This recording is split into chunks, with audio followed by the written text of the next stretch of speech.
नमस्कार, सुप्रभात। मैं स्वतंत्र कुमार मौर्य, लक्ष्मी प्रसाद मेमोरियल पब्लिक स्कूल गोला बाजार। आज हम सभी लोग डॉक्टर भीमराव अम्बेडकर जी द्वारा लिखित मेरी कल्पना का आदर्श समाज नामक पाठ का अध्ययन करेंगे। जैसा हम सभी लोग जानते हैं, डॉक्टर भीमराव अम्बेडकर समतामूलक समाज का परिकल्पना करते थे, जिस समाज में सबको स्वतंत्रता हो, सबको समानता हो, भ्रातृत्व प्रेम हो, भाईचारे जैसा प्रेम हो, चाहे किसी भी मजहब या संप्रदाय का वह रहने वाला व्यक्ति।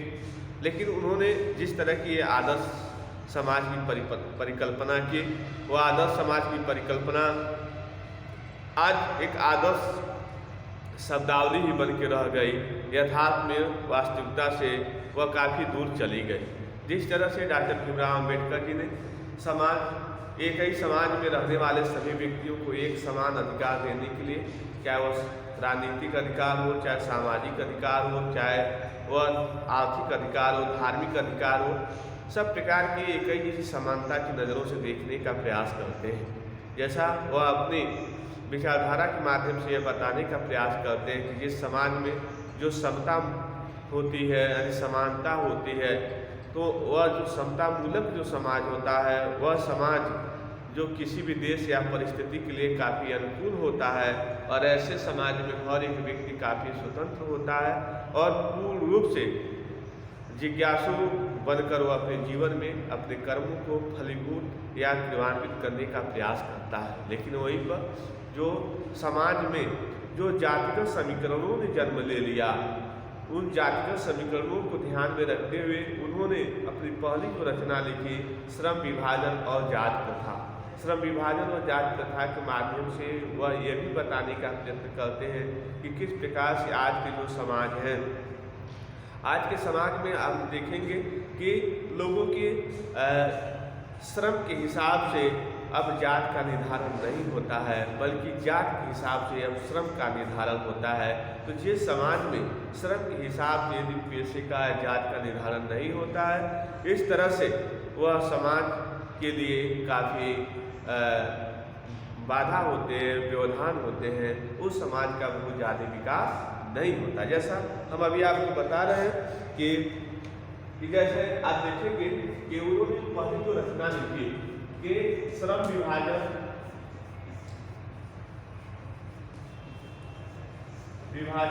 और जाति प्रथा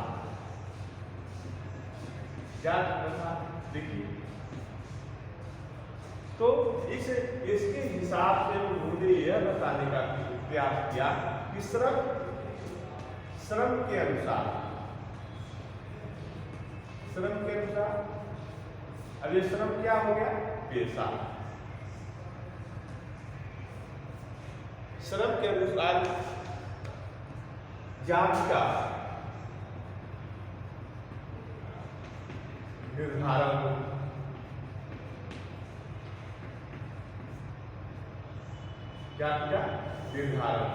इस तरह से उन्होंने अपनी इसके माध्यम से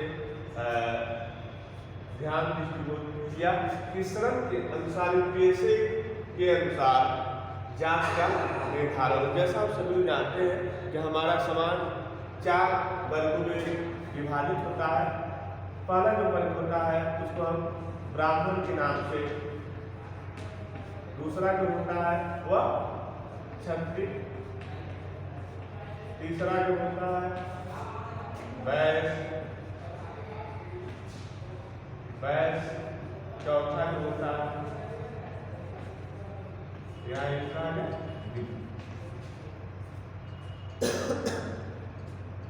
ब्राह्मण दार्शनिक विचारधारा वाला, विचारधारा रखने वाला। इस तरह से वही जो क्षत्रिय है वह भुजाओं से बलशाली,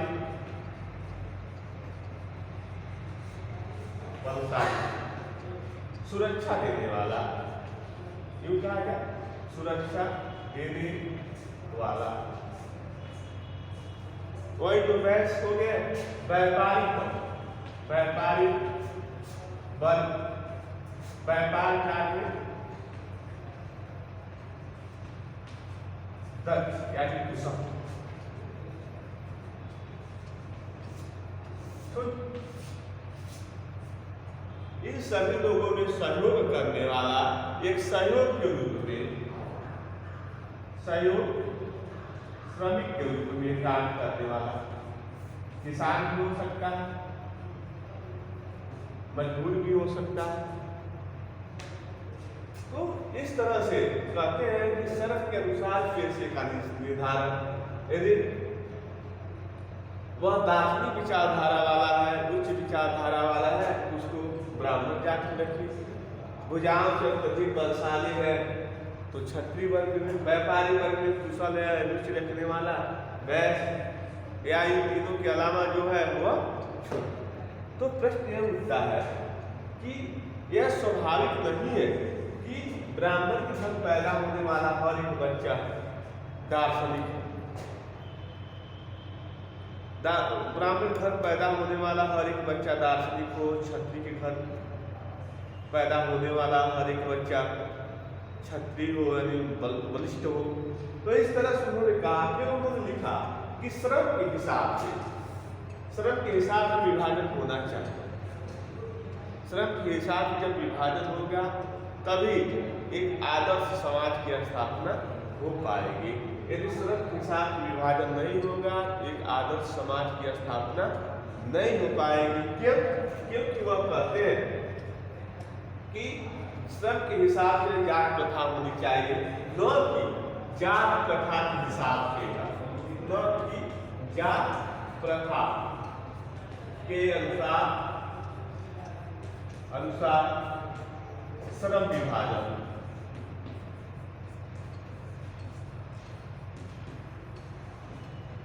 यदि जात प्रथा के अनुसार यदि श्रम विभाजन होगा कि जात के हिसाब से उसके पेशे का विभाजन होगा तो सही नहीं होगा, वह गलत।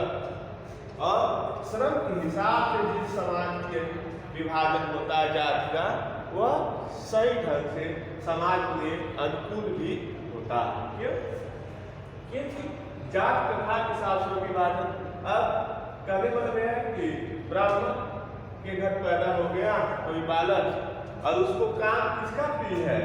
ब्राह्मण के बालक को काम किसका प्रिय है? वह किसका? वैश्य का, व्यापार कार्य में वह निपुण है। तो जब व्यापार कार्य में उसकी रुचि है तो व्यापार कार्य वह इसलिए नहीं कर रहा है कि लोग क्या कहेंगे, समाज क्या कहेगा, उनके बिरादरी के लोग क्या कहेंगे, जात के लोग क्या कहेंगे। जब इस तरह की जब वह सोचने लगेगा, तो इस तरह का जब वह सोचने लगेगा तो ऐसे स्थिति में उसका रुचि किसमें है? वैश्य के काम में। लेकिन है वह क्षत्रिय या ब्राह्मण, और रुचि किसमें है? वैश्य के काम में। तो वह यह सोच रहा है कि समाज के लोग हमारे बारे में क्या कहेंगे, हमारी बिरादरी के लोग क्या कहेंगे। तो मजबूरन वह जात के हिसाब से अपने पेशे को स्वीकार कर रहा है, और जिस पेशे को स्वीकार कर रहा है उसमें उसकी क्या है? अरुचि है। अरुचि मतलब उसका उसे मन नहीं लग रहा है, और उसका रुचि कहाँ है? इस काम में है। लेकिन इस काम को इसलिए नहीं कर रहा है कि लोग क्या कहेंगे, समाज क्या कहेगा।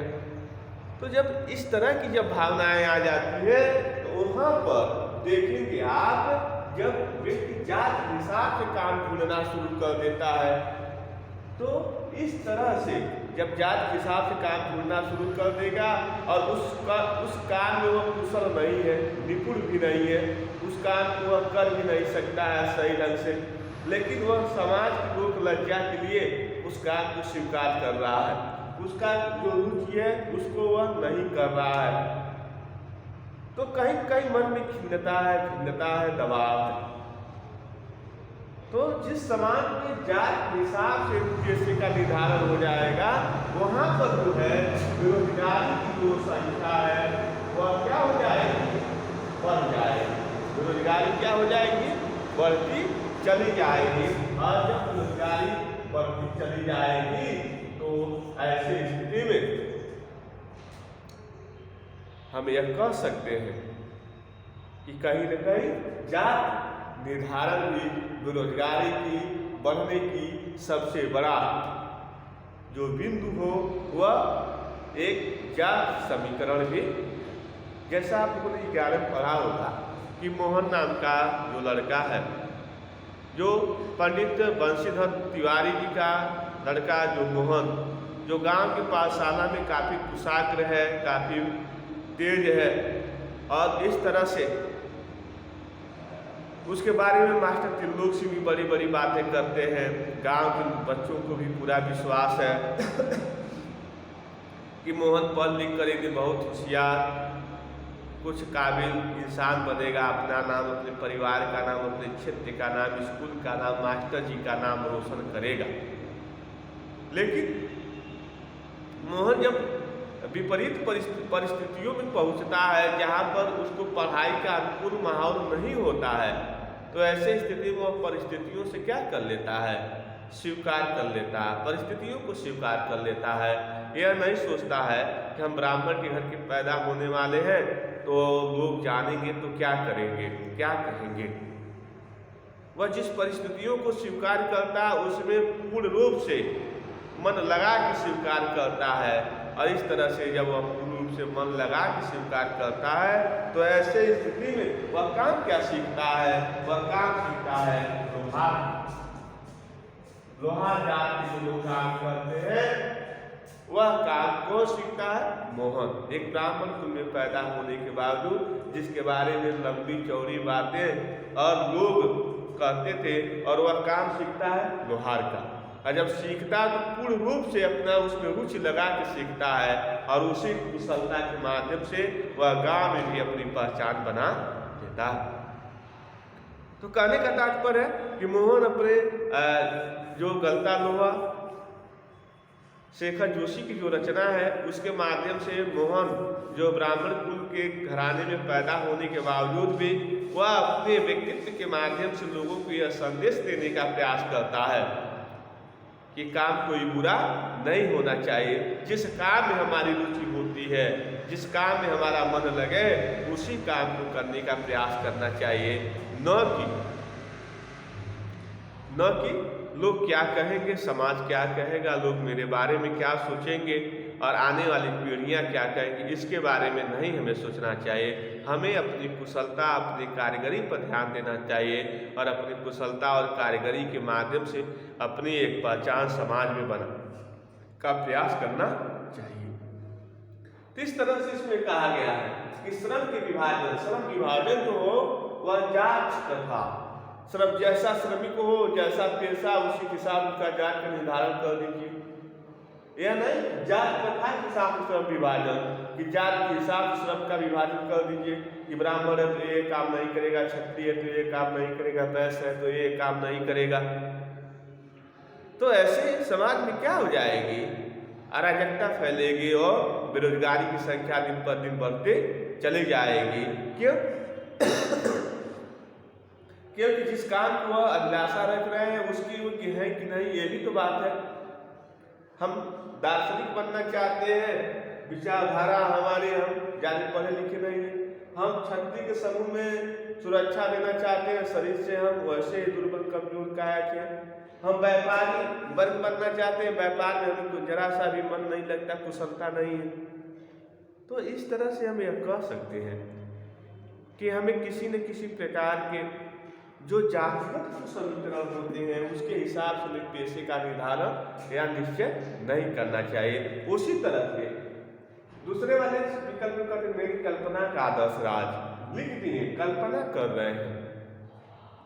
क्यों कल्पना करना पड़ा डॉक्टर भीमराव अम्बेडकर को? क्योंकि हमारा समाज जातिगत प्रथाओं के हिसाब से श्रम को खोजता है। हम जिस जात के हैं उसी जात के हिसाब से हम अपने पेशे को चयन करते हैं। तो ऐसी सामाजिक जहाँ स्थितियाँ बनती हैं वहाँ पर एक आदर्श समाज मूलक की कल्पना करने के अलावा उनके पास कोई दूसरा रास्ता नहीं। वह यह भी बताने का प्रयास करते हैं कि किस तरह से आज की जो सामाजिक जो स्तर है, किस तरह के आज का जो रहन सहन है, जो व्यक्ति की खोखली मर्यादा या व्यक्तित्व है, कि लोग अपने अधिकारों को तो प्राप्त करने के को कहते हैं कि लोग अपने अधिकारों को प्राप्त तो करना चाहते हैं, लेकिन उनके जो कर्तव्य है, जो नैतिक जो कर्तव्य है देश के प्रति, राष्ट्र के प्रति या समाज के प्रति या परिवार के प्रति, अपने कर्तव्यों का उन्हें ध्यान नहीं होता है। तो एक लाइन में कहें कि अधिकार सबको चाहिए, लेकिन कर्तव्यों का पालन करने के लिए कोई व्यक्ति अग्रसर नहीं होता है। और जिस समाज में लोग अधिकारों के लिए लड़ते हैं लेकिन कर्तव्यों को नज़रअंदाज कर देते हैं, उस समाज में वो ऐसे व्यक्ति के माध्यम से उस समाज का किसी प्रकार का विकास नहीं होता है। इस तरह से हम कह सकते हैं। वहीं आदर्श समाज में आप देखेंगे, आदर्श समाज में स्वतंत्रता है, समता है, धार्मिक सहिष्णुता है, भ्रातृत्व का जो प्रेम है, वह सब जब एक समान दिखाई देने लगेगा तब जाके एक आदर्श समाज की स्थापना हो सकती है, जिसमें किसी भी वर्ग के लोग हों, वह सबके अंदर भाईचारे का, एक दूसरे पर प्रेम हो, लगाव हो, एक दूसरे के प्रति लोगों के अंदर सहानुभूति हो, एक दूसरे की बातों का, अधिकारों का लोग मर्यादा का लोग ध्यान में रखते हुए लोग उनके अधिकारों का सम्मान करें। स्वतंत्रता यह नहीं कहती है कि हम एकदम स्वतंत्र हैं तब किसी को अधिकार का हनन कर सकते, नहीं, हम स्वतंत्र वहीं तक हैं जहाँ से दूसरे व्यक्ति की स्वतंत्रता शुरुआत होती है। ऐसा नहीं है कि हम एकदम स्वच्छंद हैं, इसीलिए कहा गया स्वतंत्र और स्वच्छंद। स्वतंत्र हैं लेकिन स्वच्छंद नहीं है। स्वच्छंद मतलब होता है किसी प्रकार के, सभी प्रकार, स्वच्छंद, सभी प्रकार के बंधनों से मुक्त। जैसे चिड़िया यहाँ भी बैठे, वहाँ भी बैठे, कहीं भी जाकर बैठे, वह स्वच्छंद है। लेकिन व्यक्ति स्वतंत्र है। इस तरह से हम यह कह सकते हैं। आइए देखा जाए, इस प्रकार स्वतंत्रता भी कोई आपत्ति हो सकती है, स्वतंत्रता पर भी कोई आपत्ति हो सकती है, लेकिन भारत में स्वतंत्रता के अधिकार का व्यक्तियों को दे दिए गए हैं। गमनागमन की, आने जाने की स्वतंत्रता, पढ़ने लिखने की स्वतंत्रता, पेशे कर्म इत्यादि ढूंढने की स्वतंत्रता, और इस तरह से अपने काम धंधे ढूंढने की स्वतंत्रता, अपने जीवन शैली में धर्म के हिसाब से रहन सहन की स्वतंत्रता, अपने जीवन शैली के इस तरह से बदलने की स्वतंत्रता जिससे दूसरे व्यक्ति के जीवन शैली पर किसी प्रकार का कोई प्रभाव न पड़े, तो आप अपनी जीवन शैली को जितना चाहे उतना बदल सकते हैं। आगे कहते हैं, जात प्रथा के पोषक जो होते हैं, बहुत ऐसे समाज में होते हैं जो जात प्रथा को काफ़ी बढ़ा चढ़ा के प्रस्तुत करते हैं। वह जात प्रथा के पोषक माने जाते हैं, वह क्योंकि वह जातियों के बीच में, दो जातियों के बीच में एक नफरत या तनाव या एक ऐसी विचारधारा को जन्म देते हैं जिससे लोग आपस में लड़ना झगड़ना शुरू करते हैं, जिससे उनके जो स्वार्थ होते हैं वह धीरे धीरे क्या होते हैं, फलीभूत होते जाते हैं। अर्थात वह धीरे धीरे क्या होते हैं, वह अपना स्वार्थ उसमें ढूंढने का प्रयास करते हैं या सिद्ध करने का प्रयास करते हैं।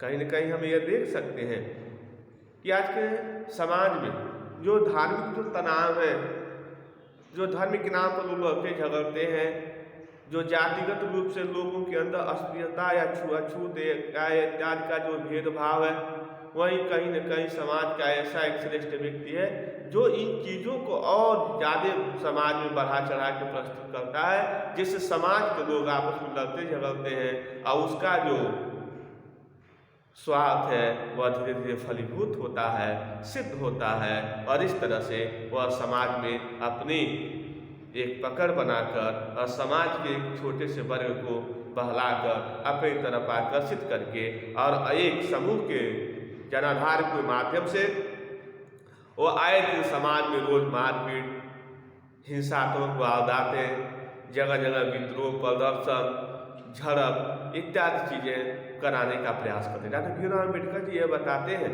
कि सभी जातियाँ अपने आप में श्रेष्ठ हैं, कोई जात न ऊंची है न बड़ी है, व्यक्ति अपने कर्मों के माध्यम से बड़ा होता है।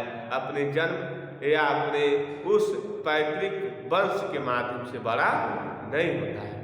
ठीक है, इतना अगले वीडियो में आपको बताएंगे किस प्रकार से वो एक आदर्श समाज की परिकल्पना डॉक्टर भीमराव अम्बेडकर जी के द्वारा किया जाता है।